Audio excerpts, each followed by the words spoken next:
جی شہریار بھائی، مفتی راشد رضوی صاحب نے اپنی ایک ویڈیو میں شیخ عبد القادر جیلانی رحمۃ اللہ علیہ کی ایک کرامت جو ہے مشہور لوٹے کی ٹوٹی والی، اس کو ڈیفینڈ کرتے ہوئے کچھ دلائل پیش کیے ہیں، ذرا وہ آپ ملاحظہ کریں۔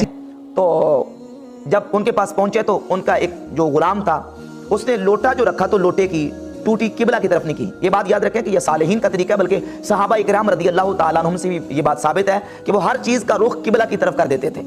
تو یہ اولیاء اللہ کا طریقہ اور ان کے آداب اور مستحبات میں سے ہے کہ جو بھی چیز ہے اس کا رخ قبلے کی طرف کر دیا جائے۔ اب مرید کی چونکہ تربیت بھی تھی، لیکن اس کے باوجود اس نے کوتاہی کی اور لوٹے کی ٹوٹی جو ہے وہ قبلہ کی طرف نہ کی۔ تو شیخ عبد القادر جیلانی رحمۃ اللہ کے پاس جو بندے آنے والے تھے، یہ کتاب بہجت الاسرار، جس کو میرا صاحب کہتا ہے بہجت الاسرار، بہجت الاسرار جس کو پڑھتا ہے، یہ بہجت الاسرار میں شیخ شنوفی انہوں نے اس بات کو 101 نمبر صفحے پر اس واقعے کو بیان کیا کہ جب وہ لوگ آئے تو انہوں نے لوٹے کی طرف دیکھا اور اس غلام کی طرف دیکھا، تو شیخ عبد القادر جیلانی غوث پاک سرکار رضی اللہ تعالیٰ عنہ کو اس پر ملال ہوا کہ میرے غلام اور میرے خادم نے اس طرح کیوں کیا ہے کہ مستحب کو ترک کیا، تو آپ نے جلال سے اس کی طرف دیکھا تو وہ آپ کی نگاہ کی تاب نہ لاتے ہوئے جام بھاگ گئے۔ مفتی صاحب کے یہ دلائل اپنے سامنے رکھتے ہوئے آپ کی اس بارے میں کیا رائے ہے، اور آپ ذرا ناظرین کو یہ بھی بتائیں کہ کرامات کا صدور اصل میں ہوتا کس وجہ سے ہے، کس لیے ہوتا ہے، اس کا مقصد کیا ہوتا ہے؟ جی اعوذ باللہ من الشیطان الرجیم، بسم اللہ الرحمن الرحیم۔ یدی بھائی، سب سے پہلے اس موضوع کو بڑھانے سے پہلے مفتی صاحب کی آپ نے مجھے جو ویڈیو دکھائی ہے، انہوں نے جو کرامت پیش کی، جس چیز کو انہوں نے کرامت کے طور پہ پیش کی، تو سب سے پہلے میں کرامت کی جو ڈیفینیشن ہے وہ خود نہیں بیان کروں گا، بلکہ وہ ڈیفینیشن سنواؤں گا آپ کو جو مفتی صاحب نے خود بیان کی۔ مفتی راشد محمود رضوی صاحب کی آپ ویڈیو دیکھ لیں۔ ابن تیمیہ صاحب لکھتے ہیں کہ تابعین کے دور میں کرامتوں کا صدور زیادہ ہونا اس وجہ سے ہے کہ صحابہ کرام رضی اللہ تعالیٰ عنہ نے ڈائریکٹ نبی کریم علیہ الصلوۃ والسلام کی ذات اقدس کو دیکھا تھا، اور ان کا ایمان حضور کو دیکھ کے پکا اور مضبوط تھا۔ اب جو کرامت کا صدور ہے، یہ اللہ رب العزت کسی شخص کو شرف دینے کے لیے اور اس کے ایمان کو، لوگوں کے ایمان کو زیادہ پکا کرنے کے لیے صادر فرماتا ہے۔ تو فرماتے ہیں اس دور میں صحابہ کرام کا ایمان حضور کو دیکھ کے مضبوط اور پکا تھا، اور بعد والے لوگوں کے لیے اللہ رب العزت نے کرامتوں کا زیادہ صدور کر کے عوام کے اور مسلمانوں کے ایمان کو اور زیادہ پکا فرمایا۔ یہ ایک جواب ابن تیمیہ نے فتاوی ابن تیمیہ۔ سب سے پہلے ایک چیز مد نظر رکھنے کہ اللہ تعالیٰ سورہ آل عمران کی آیت نمبر 7 میں یہ فرماتا ہے کہ اللہ تعالیٰ نے قرآن مجید کو نازل کیا، کتاب کو نازل کیا، اس میں کچھ محکم آیتیں ہیں، مضبوط آیتیں ہیں، کچھ آیتیں متشابہات ہیں۔ مطلب یہ ہے اللہ تعالیٰ نے آگے فرمایا اس آیت کے کہ جن لوگوں کے دلوں میں مرض ہوتا ہے تو وہ چلتے ہیں متشابہات آیات کے اوپر۔ اللہ اپنی نشانیاں اس لیے ظاہر کرتا ہے لوگوں کے لیے تاکہ ان کو پرکھے۔ ان میں سے کچھ جو جن کے دلوں میں مرض ہوتا ہے ان کا مرض اور بڑھ جاتا ہے، جیسے اللہ تعالیٰ نے سورہ البقرہ میں بھی فرمایا فزادہم اللہ مرضا، کہ ان کے مرض میں اور اضافہ ہو جاتا ہے۔ اور جو اہل ایمان ہیں وہ تو ایمان لاتے ہیں، وہ مانتے ہیں، جس آیت کی ان کو نہیں بھی سمجھ آتی وہ منو ان مان لیتے ہیں کہ یہ اللہ تعالیٰ کی طرف سے آیا، اللہ تعالیٰ ہی اس کی حکمت جانتا ہے۔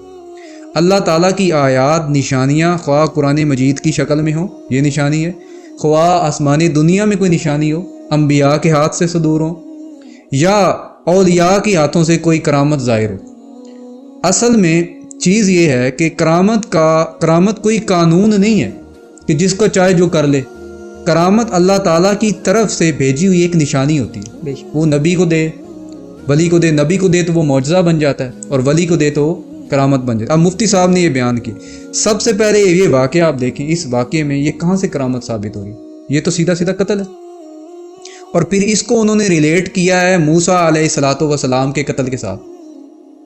موسیٰ علیہ الصلوۃ والسلام نے جو ایک بندے کو مکہ مارا تھا اور بندہ قتل ہو گیا، تو کیا کرامت تھی؟ وہ موسیٰ علیہ السلام کی کرامت تھی؟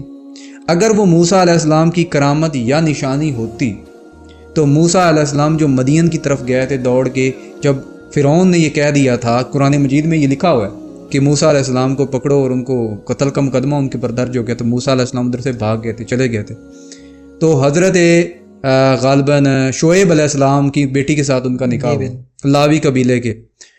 تو موسیٰ علیہ الصلوۃ والسلام جو ہیں، ان سے بندہ جب قتل ہوا وہ تو پشیمان ہوئے، شرمندہ ہوئے اپنی غلطی سے، اور ہوا بھی نہ چاہتے ہوئے، ان کا ارادہ نہیں تھا، پھر بھی ایک پیغمبر جو ہے، پیغمبر معصوم ہوتا ہے اور پیغمبر اللہ کا چنا ہوا ہوتا ہے، یہ سب کچھ جاننے کے باوجود پیغمبر اللہ سے ڈر رہا ہے۔ یہ بھی اللہ کی ساتھ جو عبادت کی ہم اقسام بیان کرتے ہیں، تو چوتھی اقسام ہے کہ اس رب کا ڈر بھی ہونا چاہیے۔ تو موسیٰ علیہ السلام اللہ سے ڈرے، لیکن ادھر معاملہ یہ ہے، ایک تو ڈھٹائی کے ساتھ بقول ان کے انہوں نے اس کی طرف دیکھا اور جناب جلال کی نگاہ سے دیکھا، اور انہوں نے لفظوں کے اندر بھی تعویل کی۔ آپ خود دیکھیں ادھر یہ کہ مرید بھسم ہو گیا، انہوں نے ادھر کیا کہ جہاں بھاگ ہو گیا۔ جہاں بھاگ کا تو لفظ ہی نہیں ہے، لفظ تو بھسم کا ہے، تو بھسم استعمال کریں۔ جہاں بھاگ بھی آپ لے لیں تو چلے وہ بھی قتل میں ہی آئے گا۔ جہاں بھاگ بھی لے لیے تو سورۃ النساء کی آیت نمبر 93 میں نہیں لکھا اللہ تعالیٰ نے کیا فرمایا؟ وَمَن يَقْتُلْ مُؤْمِنًا مُتَعَمَّدًا فَجَزَاءُ جَهَنَّمَ خَالِدًا فِيهَا، کہ جس نے کسی مومن کو ناحق بغیر کسی وجہ کے اللہ یعنی کہ اللہ تعالیٰ کی طرف سے کوئی حکم نہیں صادر ہو، جیسے کسی عام مومن سے کوئی قتل ہو جاتا ہے تو قتل کا بدلہ قتل ہے، تو متعمدن کسی بغیر کسی وجہ کے اس کو قتل کیا، اس کی جزا جو ہے وہ ہمیشہ کی جہنم ہے۔ اور اسی طرح بخاری شریف کی بھی حدیث ہے، مومن تو دور، کسی ذمی جو ٹیکس دے رہا ہے، ایک جزیہ دے کے رہ رہا ہے، کافر ہے، اس کو ناحق قتل کیا، جنت تو دور، جنت کی خوشبو بھی نہیں پائے گا، حالانکہ رسول اللہ نے فرمایا کہ جنت کی خوشبو 40 سال کی مسافت سے آتی ہے، اور اس جان کے 40 سال کیا، اس جان کا ایک دن 50,000 سال کے برابر ہے، تو سوچیں 40 سال کی مسافت سے کیا مراد ہو۔ تو یہ، اور پھر اس کے ساتھ میرا خیال میں انہوں نے ایک اور بھی کیا حدیث کوئی بیان کی تھی، وہ آپ تھوڑا مجھے بتا دیں، میرے ذہن میں نہیں آ رہی۔ حضرت اسرائیل علیہ السلام آئے تھے، حضرت موسیٰ علیہ السلام، جی میں سمجھ گیا کہ حضرت موسیٰ علیہ السلام، صحیح بخاری میں وہ حدیث آتی، بڑی مشہور حدیث ہے کہ حضرت اسرائیل علیہ السلام جو تھے، ملک الموت جو ہے وہ انسانی شکل میں آئے، تو موسیٰ علیہ السلام کو انہوں نے کہا کہ ہم جان آپ کی قبض کرنے کے لیے آئے، تو موسیٰ علیہ السلام نے جو ہے ان کو تھپڑ مارا، ان کی آنکھ نکلی۔ طور پر بخاری مسلم میں متفق علیہ روایت موجود ہے کہ سیدنا موسیٰ علیہ السلام کی بارگاہ میں جب حضرت اسرائیل علیہ السلام ہے تو انہوں نے اسرائیل علیہ السلام کے لیے کے چہرے پہ تماچا مارا تو ان کی آنکھ نکل گئی۔ منکرین حدیث اس کو لے کے مذاق کرتے ہیں، یہ بخاری شریف میں حدیث 1339 ہے، اور صحیح مسلم میں 6149 نمبر روایت ہے کہ موسیٰ علیہ السلام نے حضرت اسرائیل علیہ السلام ملک الموت علیہ السلام کے تماچا مارا، اس سے ان کی آنکھ نکل گئی۔ تو آپ اس کا کیا جواب دیں گے؟ دیکھیے 2 منٹ اس حدیث کو نا متن کے لحاظ سے سمجھ لیجیے۔ آپ کی طرف کوئی بندہ آتا ہے انسانی شکل کے اندر، میں یہ قرآن سے ثابت کروں گا کہ موسیٰ علیہ السلام کو پہلے یہ لگا ہی نہیں کہ یہ ملک الموت ہے، میں اس کو ثابت کرتا ہوں۔ اللہ تعالیٰ آپ کے ذہن میں جب آپ بول رہے ہوتے ہیں تو اللہ کی مدد آ جاتی ہے، ابھی اللہ کی مدد آئی، وہ یہ ہے کہ سیدہ مریم کے پاس جب فرشتہ آیا تھا انسانی شکل میں، حضرت جبریل انسانی شکل میں آئے تو کیا کہا تھا کہ غلام زکیہ کا لفظ ہے کہ آپ کو نیک بیٹا جو ہے، پاکیزہ بیٹا جو ہے وہ عطا کرنے کے لیے، تو حضرت مریم علیہ السلام نے کہا کہ میں پناہ چاہتی ہوں تم سے۔ حضرت مریم علیہ السلام نے فرمایا کہ میں پناہ چاہتی ہوں۔ وہ ڈر گئی حضرت مریم کہ یہ کون آدمی ہے، پتہ نہیں کرنا کیا چاہتا ہے، کیونکہ انسانی شکل میں آیا، تو انہوں نے کیا کہا تھا کہ میں اللہ کی طرف سے بھیجا گیا ہوں۔ ادھر الفاظ ہیں، انہوں نے پھر ساتھ یہ چیز ایڈ کی کہ اللہ کی طرف سے میں بھیجا گیا ہوں کہ تم کو پاکیزہ بیٹا دوں۔ اور حضرت مریم نے کہا کہ مجھے بیٹا کیوں کرو گا، اس سے یہ بات کی کہ مجھے بیٹا کیوں کرو، کیسی عجیب باتیں کر رہے ہو، نہ تو مجھے کبھی کسی انسان نے چھوا ہے اور میں بدکار بھی نہیں، تو مجھے کیسے بیٹا ہوگا؟ تو انہوں نے کہا کہ اللہ نے یہی چاہا، کالا کذالک کالا ربو کا حیا، کہ اللہ یہی چاہتا ہے، ایسے ہی ہوگا۔ تو بات یہ ہے، ادھر بھی حضرت آپ کی طرف کوئی بندہ آئے اور آپ کو کہے کہ جناب آپ تو بھائی جانے والے ہیں، تو ایک دفعہ آپ کہیں گے نہیں یار کیا بکواس کر رہے۔ تو موسیٰ علیہ السلام ایک اللہ تعالیٰ کی طرف سے پیغمبر بشر ہوتا ہے، تو موسیٰ علیہ السلام کا مزاج بھی ایسا تھا، قرآن مجید میں بھی جگہ جگہ یہ اس کے اشارے ملتے ہیں۔ تو موسیٰ علیہ السلام نے جو ہے ان کو تھپڑ مار دیا اور ان کی آنکھ نکل گئی، اور پھر جناب ان کو بعد میں پتہ چلا کہ وہ اللہ تعالیٰ کی طرف سے آئے تھے، فرشتے آئے تھے اللہ تعالیٰ کی۔ ادھر سے یہ چیز بھی ثابت ہوتی ہے کہ انبیاء علیہ السلام کو علم غیب نہیں ہوتا، ان کو تو پہلے سے خبر ہونی چاہیے تھی کہ میری طرف ایک بندے نے آنا ہے اور اس کی آنکھ میں نے نکالنی ہے، اس سے پہلے کہ میں پہلے ہی اپنی اصلاح کر لوں، میں اس کی آنکھ بچ جائے۔ ادھر سے بھی علم غیب، خیر یہ ہمارا ٹاپک نہیں ہے۔ تو موسیٰ علیہ السلام جو ہیں وہ دوبارہ واپس گئے، اور اس کے اوپر بھی یہ ہے کہ موسیٰ علیہ السلام پشیمان ہی ہوئے، کیونکہ دوبارہ وہ واپس آئے، اور موسیٰ علیہ السلام نے معصومانہ طریقے سے پوچھا کہ اللہ تعالیٰ نے فرمایا کہ اسے کہو کہ کسی گائے وغیرہ کوئی جانور ہے تو اس کے اوپر اپنا ہاتھ رکھے تو اتنی میں اس کو زندگی عطا کر دوں گا۔ تو موسیٰ علیہ السلام نے فرمایا تو اس کے بعد کیا؟ فرمایا اس کے بعد پھر موت، کیونکہ کلو نفس ذائقۃ الموت، ہر شخص کو، ہر جان کو، ہر زیرو کو موت کا ذائقہ جو ہے چکھنا ہے۔ تو موسیٰ علیہ السلام جو ہیں انہوں نے کہا کہ پھر میں اپنے رب کا جو حکم ہے اسی کو ہی کروں گا. یعنی کہ حضرت موسیٰ علیہ السلام نے اپنی پچھلی غلطی سے رجوع کیا.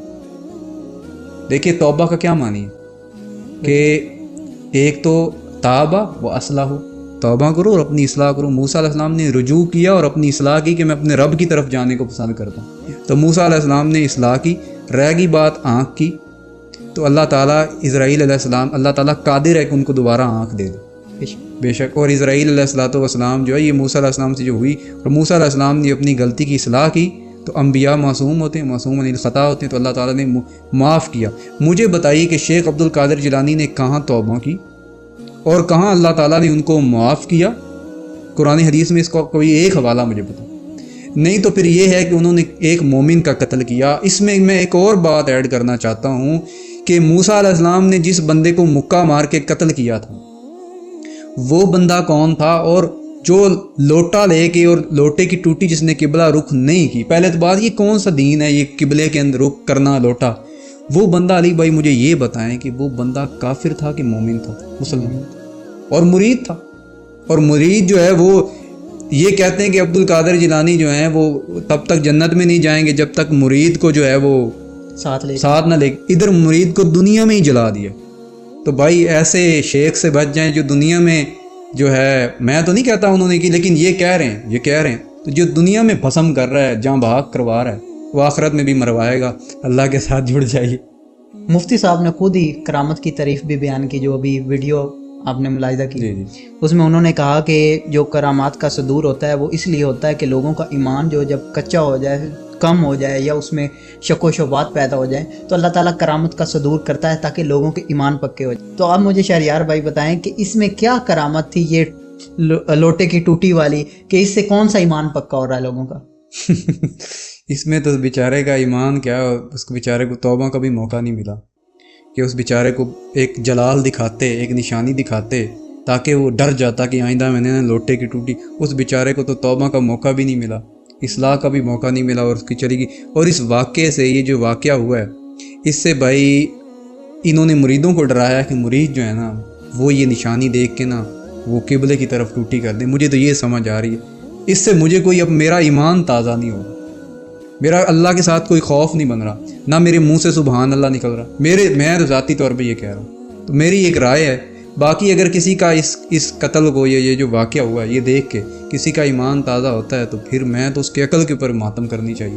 اسی طرح ایک اور واقعہ بھی ہے وہ دھوبی والا. اس میں بھی شیخ عبد القادر جیلانی جو ہے وہ پہ گئے تھے، پڑ گئے تھے قبر میں، بیچ پہ گیا ہے عبد القادر پہ گیا. اچھا اب اس میں یہ ہے کہ اگر تو شیخ عبد القادر جیلانی رحمۃ اللہ علیہ ان کے پاس طاقتیں تھیں، قبر میں جانے کے بعد ان کی طاقتیں بڑھ بھی گئیں، ان کے پاس جو یہ دعویٰ کرتے ہیں کہ طاقتیں ہیں، تو ان کو دھوبی رکھنے کی کیا ضرورت تھی؟ ان کے کپڑے تو خود دھل جانے چاہیے. کپڑے تو خود دھل جانے تھے. وہ تو ایک نگاہ مار کے، جی یہاں دیکھیں علی بھائی، ابھی اللہ آپ نے بات کی اور اللہ نے پھر مدد کری.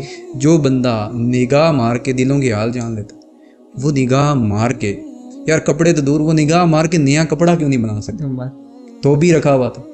جو کپڑوں کو دھلوانے کے لیے ایک دھوبی کا محتاج ہو، جو بخارے سے آ جائیں، تو وہ جناب جو بخارے سے آ جائیں اور پھر کپڑے کو دھلوانے کے لیے ایک دھوبی کے محتاج ہیں، تو مشکل کشا کیسے ہو؟ یہ عبد القادر جیلانی رحمہ اللہ کے دعوے نہیں ہیں، یہ انہوں نے ان کی طرف جھوٹ منسوخ کیا ہے اپنا فرقہ چمکانے کے لیے. اللہ تعالیٰ ایسے لوگوں سے ہمیں محفوظ رکھے اور ہم صحیح طریقے کے پر. آمین. شہریار بھائی اللہ تعالیٰ ہم سب کو ہدایت دے. وما علینا الا البلاغ المبین.